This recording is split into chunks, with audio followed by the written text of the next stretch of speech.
할렐루야. 네, 지난 한 주간도 평안하셨습니까? 우리 좌우 앞뒤에 계신 분들에게 함께 인사하겠습니다. 잘 오셨습니다. 예, 예, 잘 오셨습니다. 정말 잘 오셨습니다. 요즘 비가 많이 오고 폭우로 여러 곳이 어려움을 많이 당하고 있습니다. 우리 서와리 쪽에도 산사태가 나서 도로가 막히는 그런 일도 있었는데 특별히 유의하시고 여러분 건강 조심하시기 바랍니다. 여러분, 지금 여러분은 어떻게 건강하신 편이십니까? 예, 한 두 분 정도 건강하시고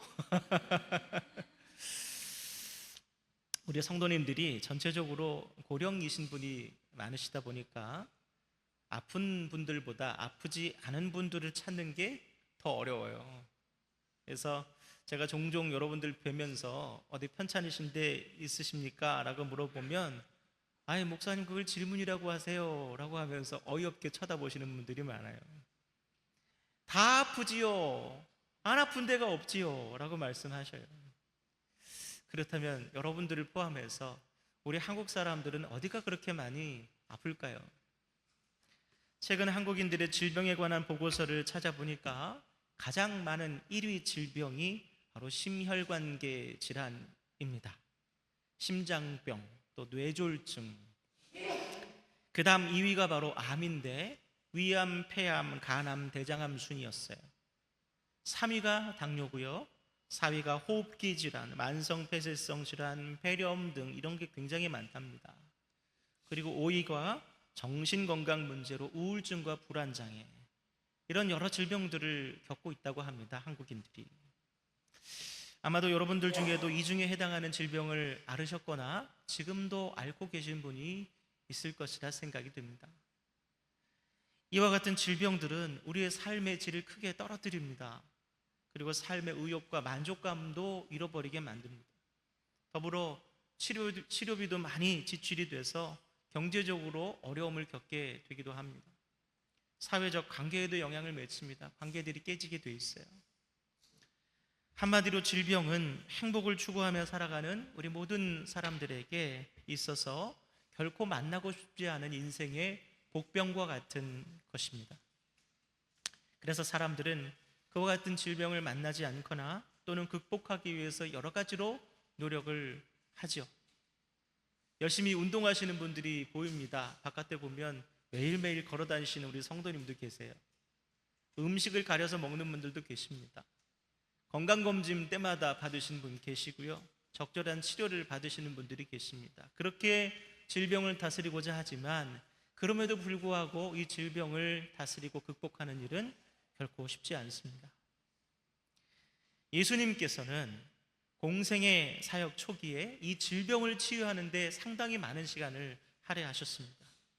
그런데 예수님께서 그처럼 치유 사역을 많이 하신 이유는 질병 치유가 사역의 목적이었기 때문은 아닙니다. 그때 당시에 워낙에 병에 많이 걸려서 질병을 호소하는 사람들이 많았기 때문에 어쩔 수 없이 예수님께서 그들을 고치셨어요. 사지마비, 시청각장애, 한센시병, 파킨슨시병, 전염병, 간질병, 정신질환, 성경을 보면 각양 질병에 걸린 사람들이 틈만 나면 주님을 쫓아다니고 고쳐달라고 호소하는 모습을 우리는 확인할 수 있습니다. 만약 주님께서 그들 모두를 매일같이 일일이 다 고쳐주셨다면 3년의 공생의 기간은 오직 질병을 고치는 데만으로 소요됐을 겁니다. 오늘날도 기독교 신앙 내에서 많은 치유사역이 이루어지고 있습니다. 치유사역은 여러분 유명한 기도원이나 또 가족 각종 집회에 아직도 중증 환자들이 몰려들고 있어요. 거기서 질병 치유를 위해서 간절한 마음으로 매달리고 있습니다. 그리고 치유의 은사가 있다는 목회자나 치유의 은사가 있다는 은사자들을 찾아서 여기저기 수소문하고 다니는 분들도 많이 있습니다. 우리 교회에도요, 이 질병 치유를 위해서 아침 저녁으로 기도하시는, 간절한 마음으로 기도하시는 성도님들이 많이 계십니다. 저 또한 마찬가지입니다. 새벽마다 우리 환우들을 위해서 간절한 마음으로 기도하고 있습니다. 그러나 그런 질병들이 수월하게 치료되지가 않죠. 그래서 우리는 때때로 사랑하는 이들의 고통을 지켜보고 혹은 사랑하는 이들을 잃는 아픔을 경험하기도 합니다. 그럴 때 우리는 주님께 호소합니다. 주님, 왜 우리를 치료해 주시지 않으십니까? 그럼에도 불구하고 여러분, 우리 주님은 치료자라는 별명을 가지고 있습니다. 특별히 신학자 헨리 나우엔이라는 분은 예수님을 상처 입은 치료자라고 말하고 있습니다. 그렇다면 왜 우리 주님께서 우리의 모든 질병을 다 일일이 실시간으로 치료하지 않으시면서도 여전히 치료자라 불리시는 걸까요? 그리고 더 나아가서 주님은 왜 그냥 치료자가 아니라 상처 입은 치료자실까요? 저는 오늘 이사야서 53장 4절에 6절 말씀을 통해서 예수님은 우리에게 치료자이신 그 이유와 그분의 치유가 우리 삶에 어떻게 치유와 회복을 가져오는지에 대해서 여러분에게 말씀을 전하고자 합니다. 이 말씀 들으실 때 성령 하나님께서 저와 여러분에게 오늘도 은혜를 깨닫게 해주시기를 간절히 축원합니다.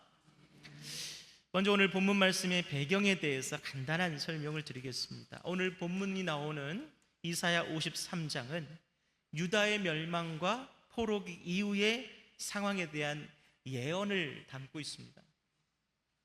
바벨론 제국의 대대적인 침략으로 하나님께서 너희는 영원할 것이다 라고 말씀하셨던 그 다윗 왕조가 처참한 최후를 맞이하게 됩니다. 고대 국가의 전쟁은 신들의 전쟁으로 간주했습니다. 그 국가가 믿는 신들이 전쟁한다는 것으로 여겨졌던 것 때문에 유다가 패망했다는 것은 고대인들에게는 여호와 하나님이 바벨론의 신에게 패배한 것으로 간주되었습니다.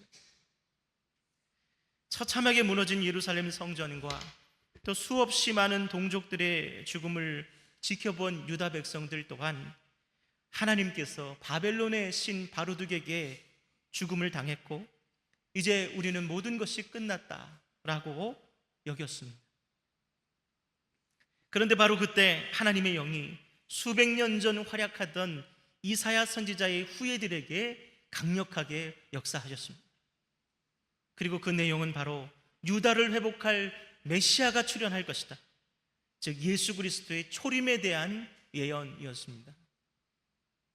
때문에 여러분, 신학적으로 이 이사야서 53장은 구약 성경과 신약 성경을 잇는 강력한 연결고리로서의 역할을 하는 그런 장이기도 합니다. 특별히 본장은 앞으로 세상에 나타나게 될 메시아가 어떤 모습으로 올 것인지, 어떤 성품을 가졌는지, 그리고 패망한 다윗 왕조를 어떤 방법으로 치유하고 회복할 것인지에 대해서 마치 한 편의 시를 쓰듯 비유적으로 묘사하고 있습니다. 무엇보다도 여러분, 이 말씀에서 우리가 주목해야 될 가장 중요한 부분은 앞으로 나타날 이 메시아, 즉 예수 그리스도를 치료하는 자, 치유자로서 소개하고 있다는 점. 더 나아가서 헨리 나우엔이 표현한 대로 상처 입은 치료자로서 우리에게 예수님께서 소개되고 있다는 점. 여기에는 여러분 세 가지 중요한 신학적인 의미가 있습니다. 그 첫 번째로 죄의 특성과 심각성에 대해서 여기서 얘기해주고 있습니다. 우리 말씀 본문 4절의 말씀을 다 같이 함께 읽겠습니다. 본문 4절입니다. 그는 실로 우리의 질고를 지고 우리의 슬픔을 당하였거늘 우리는 생각하기를 그는 징벌을 받아 하나님께 맞으며 고난을 당한다 하였노라. 아멘. 여러분, 하나님께서 너희는 영원할 것이다 라고 했던 그 다윗 왕조가 왜 멸망했습니까? 그것은 그들이 하나님께서 택한 백성과 나라로서 정체성을 잃어버렸기 때문, 그리고 끊임없이 우상숭배와 불순종으로 일관했기 때문이었습니다. 즉 그들의 죄악에 대한 징벌이자 심판이었습니다. 그런데 하나님께서는 그런 징벌과 심판으로 끝내시지 않고 메시아를 보내셔서 그들을 다시 치유하시고 회복하시겠다고 말씀하십니다. 4절의 말씀을 함께 보시면 그는 실로 우리의 질고를 지고라고 되어 있습니다. 여러분, 이 말은 곧 우리의 죄악을 지고라는 말과 다르지 않습니다. 그런데 이 질고라는 말을 히브리 원어로 번역을 하면 바로 질병이 됩니다. 질병. 이 사실은 우리에게 죄의 특성과 함께 그 심각성에 대해서 말해주고 있어요. 그게 무엇입니까? 그것은 하나님께서 우리의 죄악을 질병처럼 여기신다. 질병으로 간주하신다는 거예요. 코로나가 종식된 지 이제 2년째가 됐습니다. 벌써 우리의 기억에서는 가득한 먼 옛날의 일로 느껴집니다. 그러나 여러분, 코로나 초기를 떠올려 보십시오. 그때 상황 너무나 급박하고 너무나 심각했습니다. 당시 코로나 바이러스에 감염된 환자들은 순식간에 면역 체계가 무너졌습니다. 그리고 몸에 있는 다른 질병과 반응해서 온갖 합병증을 유발했습니다. 육체의 기능을 빠르게 떨어뜨렸어요. 그래서 순식간에 손도 못 써보고 돌아가시는 분들이 너무나 많았습니다. 그와 같이 여러분, 죄는 마치 질병처럼 우리의 삶의 기능을 마비시키고 균형을 파괴하고 치명적인 결과를 낳게 됩니다. 죄는 유전적이고 또 보편적이고 전염성이 강하고 죽음에 이르게 하는 치료 불가능의 강력한 질병이라는 거예요. 때문에 하나님께서 그와 같은 강력한 질병인 이 죄를 해결하시기 위해서 그 죄를 자신의 온몸으로 받아들이시고 백신을 만들어 내셔야 했던 것입니다. 그리고 당신의 죽음으로 만들어낸 그 십자가의 보혈이라는 치료 백신을 만들어 내셨습니다. 그것이 바로 우리의 질고를 지고라는 이 말씀의 의미인 것입니다. 우리 말씀 마태복음 9장 6절의 말씀을 다 같이 함께 읽어보겠습니다. 읽습니다. 그러나 인자가 세상에서 죄를 사하는 권능이 있는 줄을 너희로 알게 하려 하노라 하시고 중풍병자에게 말씀하시되 일어나 내 침상을 가지고 집으로 가라 하시니. 아멘. 성도 여러분, 주님은 당시에는 치료 방법이 없다는 전신불수의 중풍병자를 고치셨습니다. 그러나 여러분, 주님이 고치셔야 했던 가장 심각한 질병은 바로 우리의 죄였습니다. 그래서 중풍병자에게 주님 말씀하셨습니다. 내 죄의 사함을 받았느니라, 내 병이 고쳐졌느니라 라고 말씀하지 않으셨어요. 여러분, 주님이 치료자라 불리는 이유는 바로 죄라는 이 세상에서 가장 심각한 질병을 치유하시기 위해서 이 세상에 그분이 오셨기 때문입니다. 사랑하는 성도 여러분, 우리의 현재 여러분들을 고통스럽게 하는 질병이 혹시 여러분 가운데 있으십니까? 비록 우리의 겉사람은 날로 후패해지면서 육신의 연약함은 늘어갈 것입니다. 앞으로 아플 날이 아프지 않을 날보다 더 많을 것입니다. 그러나 가장 심각한 질병인 이 죄를 주님께서 자기 몸에 지셨음을, 우리의 가장 최악의 질병인 그 죄악을 주님께서 지셨음을 여러분 기억하시기 바랍니다. 또한 죄의 질병으로부터 우리의 자녀와 지인들이 속히 벗어나 온전히 치유함을 받기를 여러분 간절히 기도하시는 저 여러분들이 되기를 주님의 이름으로 축원합니다. 둘째로, 여러분, 주님이 상처 입은 치유자이시라는 말은 그 상처의 원인이 곧 저와 여러분이라는 것을 의미합니다. 우리 이사야서 53장 5절 상반절 말씀을 함께 다 같이 한번 읽어보겠습니다. 읽습니다. 그가 찔림은 우리의 허물 때문이요 그가 상함은 우리의 죄악 때문이라. 아멘. 미국의 플로리다 주에서는 매년 참전 군인 가족들을 돕는 기부금 조성을 위해서 마라톤 행사를 치른다고 합니다.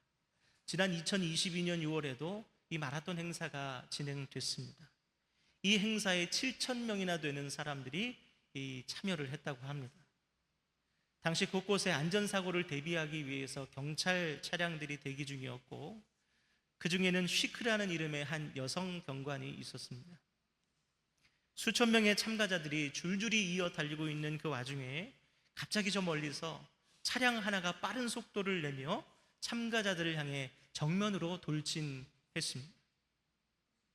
근처에 있던 경찰 차량들이 놀라서 급히 바리케이트를 치려고 했지만 그 사이로 빠르게 지나가 버렸습니다. 순간 모두가 끔찍한 참사를 예견했습니다. 그때 마지막 남은 여성 경관 쉬크가 자신의 차량으로 질주하는 차량을 막아섭니다. 곧 엄청난 굉음과 함께 차량이 추돌했습니다.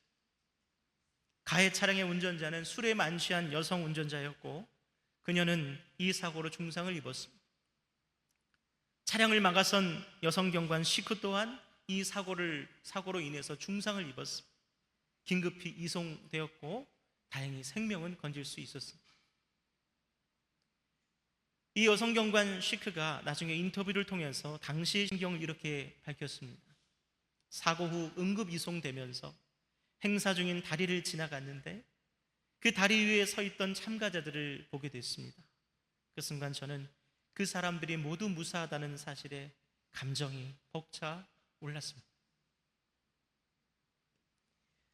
저는 이 감동적인 사연을 대하면서 본문 5절의 말씀과 너무도 일치한다는 그런 생각이 들었습니다. 그가 찔림은 우리의 허물 때문이요 그가 상함은 우리의 죄악 때문이라. 당시 여성 운전자가 무슨 이유로 그렇게 만취해 있었는지, 그리고 어떤 마음으로 수천 명이 운집해 있는 그곳으로 차를 몰아갔는지 자세히 알 수는 없지만, 우리가 한 가지 분명히 알 수 있는 사실은 그녀가 자신의 삶을 이미 포기한 상태란, 더불어서 타인의 삶 또한 전혀 존중하지 못하는 상태였다는, 바로 이것이 여러분 죄악이라는 질병의 심각성입니다. 심각한 죄에 빠진 사람은 자기 자신을 소중히 여기지 못합니다. 자해에 가까운 말과 행동을 합니다. 그리고 그는 자신에게 자해를 하는 만큼이나 타인에게 큰 고통을 주는 것에도 전혀 죄책감을 느끼지 못하게 됩니다. 이것이 죄의 심각성입니다. 성도 여러분, 우리 주님은 그와 같이 죄에 빠져 자기 자신을 혐오하고 폭주하는 인생들을, 그리고 타인에게 마저 상처 주기를 개의치 않는 그런 이들을 온몸으로 막아서시는 분이십니다. 그로 인해 주님은 상처 입으셨고, 그로 인해 주님은 결국 죽음을 당하셨습니다. 저는 종종 생각을 합니다. 제가 예수님을 만나지 못했다면, 주님이 제 폭주하는 인생을 막아서지 않으셨다면 저는 얼마나 불행했을 것이며 또 얼마나 많은 이들에게 상처를 주며 살았을지. 사랑하는 성도 여러분, 저 십자가의 주님의 그 상처, 손과 발과 옆구리와 머리의 그 잔혹한 흔적들은 그처럼 죄악으로 망가지는 저와 여러분을 살리시기 위해서 온몸으로 막아서신 그 대가임을 여러분 기억하시기를 바랍니다. 그리고 우리의 인생을 치유하고 회복하신 그 주님의 사랑과 은혜에 오늘도 온전히 감사하시는 저와 여러분 되기를 주님의 이름으로 간절히 축원합니다. 마지막으로 주님이 우리를 치료하시는 방법, 그 방법은 우리에게 가해질 징계와 채찍을 자신에게로 옮기시는 것이었습니다. 우리 말씀 이사야서 53장 5절에서 6절 말씀을 다 같이 함께 읽습니다. 함께 읽습니다. 그가 징계를 받음으로 우리는 평화를 누리고 그가 채찍에 맞음으로 우리는 나음을 받았도다. 아멘. 육신의 여러 질병을 치료하는 데는 수없이 많은 치료 사례를 통해서 검증된 의학적 처치들이 있습니다. 그렇다면 우리 주님께서 이 죄라는, 이전까지는 그 치료 사례가 전혀 없었던 이 질병을 어떤 방법으로 치유하셨습니까? 이는 구약의 제사를 통해서 엿볼 수가 있습니다. 구약 시대의 제사에서는 소나 양과 같은 짐승들에게 자신의 죄를 전가해서 그것을 죽여 바침으로 개인의 죄를 일회적으로 한정해서 용서받았습니다. 그래서 죄를 지을 때마다 짐승을 한 마리씩 잡아야 되는 번거로움이 과거에는 있었어요. 여러분, 이것이 바로 죄의 전가입니다. 전가라는 말을 사전에 찾아보니까 죄나 책임을 남에게 넘겨 씌우는 것, 이렇게 되어 있어요. 이것을 은행 계좌에 비유하는 그런 신학자도 있습니다. 영적으로 두 개의 계좌가 있습니다. 하나는 빚이 하나도 없고 완전한 예수 그리스도의 계좌, 또 하나는 감당할 수 없는 빚으로 파산한 상태의 계좌, 즉 아담과 그의 후손인 우리의 계좌인 것입니다. 죄의 전가란 바로 파산한 우리의 계좌의 빚을 예수 그리스도의 계좌로 떠넘겨 버리는 것, 이게 전가입니다. 계속된 부동산 폭락으로 영끌 투자를 했던 이들이 감당할 수 없는 채무 때문에 고통받고 있습니다. 전세 사기로 거액의 보증금을 날리고 빚을 져 있는 젊은 청년들이 안타까움으로 고통받고 있습니다. 그들의 마음이 얼마나 고통스럽고 절망스럽겠습니까, 여러분? 사는 게 아닐 것 같습니다. 그로 인해서 목숨을 잃는 이들도 있습니다. 만약 이들의 채무를 누군가가 모두 책임져 준다면 그들의 마음이 어떨까요? 지옥 같던 그들의 마음에 비로소 평강이 찾아오지 않겠습니까? 쇠하여가던 몸과 마음이 다시 치유되고 회복되지 않겠습니까? 사랑하는 성도 여러분, 주님께서 우리의 인생을 치료하시는 유일한 방법은 바로 우리의 질병과 고통과 아픔을 자기의 몸으로, 자기의 마음으로 옮겨가시는, 전가하시는 그것이었습니다. 우리의 질병을 주님이 앓으시고 우리의 고통을 주님이 오롯이 느끼셔야 우리에게 비로소 평안과 나음이 주어지는 것, 그것이 바로 상처 입은 치료자이신 예수 그리스도의 은혜인 것입니다. 여러분, 그렇다면 왜 도대체 주님은 우리의 모든 질고와 상처와 아픔을 왜 오롯이 그 한 몸에 짊어지십니까? 주님께서 그래야 될 이유가 도대체 무엇입니까? 그에 대한 답으로서 이 말씀을 읽고 오늘 설교를 마무리하도록 하겠습니다. 우리 말씀 요한일서 4장 10절 말씀을 함께 읽겠습니다. 읽습니다. 사랑은 여기 있으니 우리가 하나님을 사랑한 것이 아니요 하나님이 우리를 사랑하사 우리 죄를 속하기 위하여 화목제물로 그 아들을 보내셨습니다. 말씀이 안 나오나요? 없나요? 그 말씀을 찾아 읽겠습니다. 요한일서 4장 10절의 말씀입니다.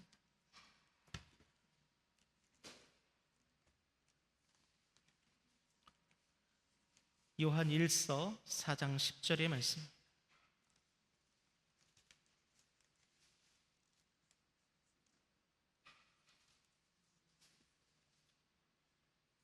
신약성경 392면에 있습니다.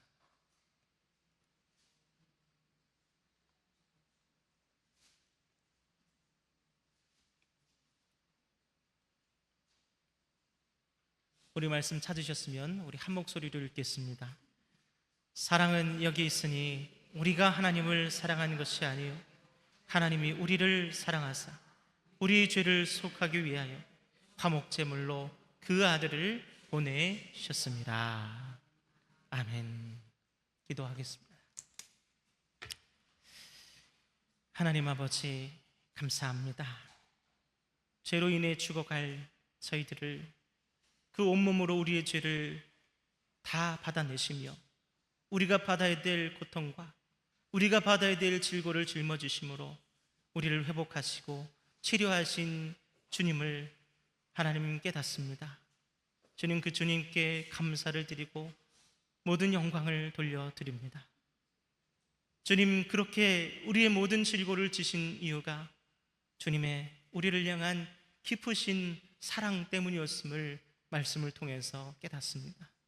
주님, 주님의 사랑이 얼마나 깊은지 우리를 향한 주님의 그 사랑이 얼마나 높은지 우리는 다 실감할 수 없지만, 한 가지 중요한 사실은 우리를 위하여 주님께서 우리가 받을 고통과 우리가 받을 아픔과 우리가 당해야 될 죽음을 짊어지셨다는 바로 그 사실은, 그 주님께 오늘 감사하며 우리의 삶을 구속하신 그 주님을 위해서 믿음으로 살기로 이 시간 다짐하오니 저희들의 삶을 붙들어 주시고 감사하며 주님께 찬양하며 남은 우리의 생을 기쁨으로 살아가는 저희들이 될 수 있도록 인도하여 주시옵소서. 예수님의 이름으로 기도드립니다. 아멘.